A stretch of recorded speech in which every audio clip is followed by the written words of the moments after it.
rencontre, évidemment, nous a permis d'entrer en contact direct avec les populations et s'enquérir tout simplement donc, des difficultés qu'ils ont le plus souvent en période donc, de l'hivernage, notamment durant les événements qui sont un peu déplorables, difficiles, qui sont les inondations. Alors à ce niveau-là, j'ai rappelé tout à l'heure que les opérations prévenantes avec ONAS ont démarré depuis avril, 15 avril 2021 ici à Dakar. Et au mois de mai, on l'a démarré évidemment au niveau national, au niveau des autres régions. Pour dire que ces opérations prévenantes sont orientées suivant trois volets.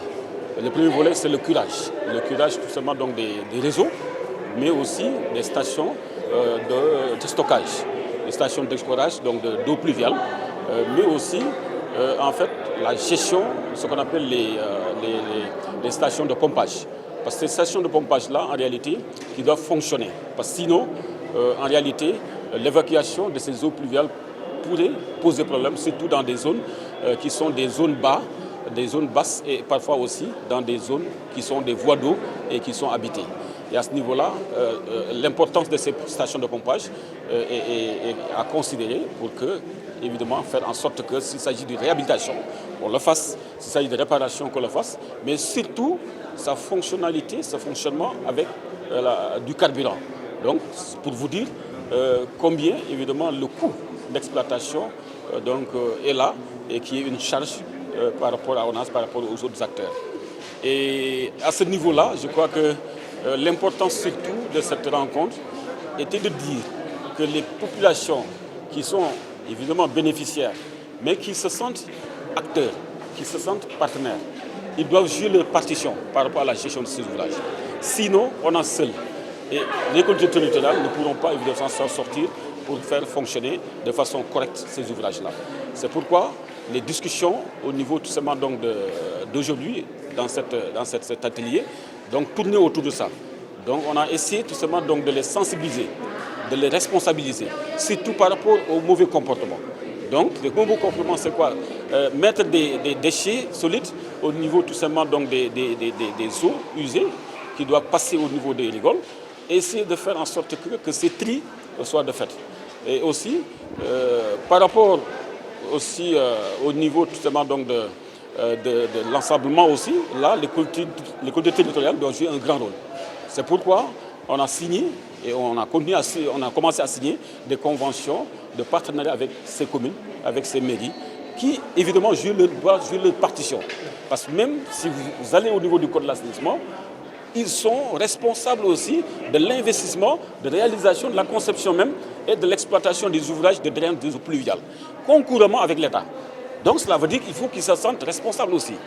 Donc ils sont bénéficiaires, acteurs, mais aussi ils doivent être des partenaires pour qu'ensemble, qu'on puisse évidemment aller pour trouver évidemment des solutions adéquates. Aujourd'hui, nous avons rencontré un directeur, en tout cas disponible, acquis à la cause des populations des banlieues, que nous sommes allés voir, discuter avec lui, échanger avec ses différents services et qui nous a fait aujourd'hui l'honneur, en tout cas, de le recevoir ici, de regrouper les populations, parce qu'aujourd'hui dans la salle, il n'y avait pas que des populations de Pikine Nord ou de Pikine Est. Dans la salle, nous avions ceux de Bambilor, nous avions ceux de Rufisque. Donc c'est pratiquement toute la grande banlieue de Dakar qui était là aujourd'hui et qui a eu l'occasion de dialoguer, mais directement avec l'ONAS, avec son directeur et avec ses différents services. Et c'est notre rôle et ce sera même l'objet de cette convention-là. La FSH quand même que nous encadrons, que nous avons les groupements que nous avons fédérés pour mettre en place la FSH, c'est aujourd'hui plus de 500 groupes à travers en tout cas les régions de Dakar, Thiès et Louga.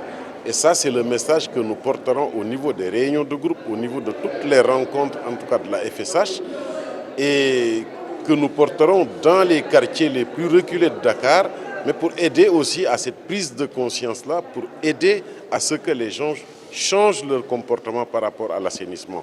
C'est quelque chose qui coûte excessivement cher, c'est quelque chose dont tout le monde a besoin. l'ONAS, comme les autres services, sont en train en tout cas de se battre et de mettre en place des ouvrages dans cette banlieue. À nous maintenant de prendre le relais, de porter un message, d'aider et d'encadrer les populations pour que ce changement de comportement soit quelque chose d'effectif.